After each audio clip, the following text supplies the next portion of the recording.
এই গানটা করছি। আমার একটা যা বিথিকাদি গানটা করেছিল, সত্যি ভীষণ একটা ভালো গান। তা সবার জন্যই করছি গানটা। আর বিথিকাদি খুবই সুন্দর গানটা করেছিল, সত্যি কথা বলতে ভালো লেগেছে। আর আমি করছি আমার ওই জায়ের জন্যই।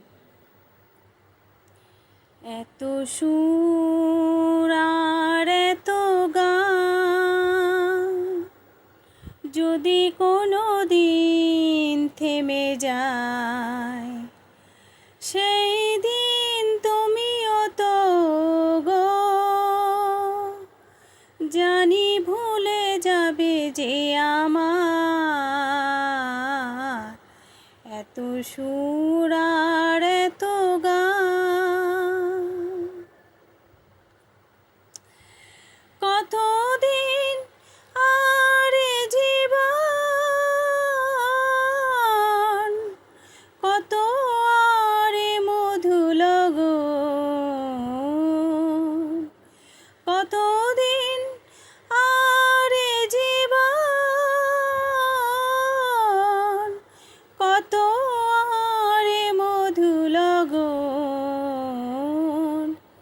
তবুও তো পেয়েছি তোমার, তবুও তো পেয়েছি তোমার, জানি ভুলে যাবে যে আমার এত সুর আর এত গান যদি কোনো দিন থেমে যায়, সেই দিন তুমিও তো গো জানি ভুলে যাবে যে আমার এত সুর আর এত গান।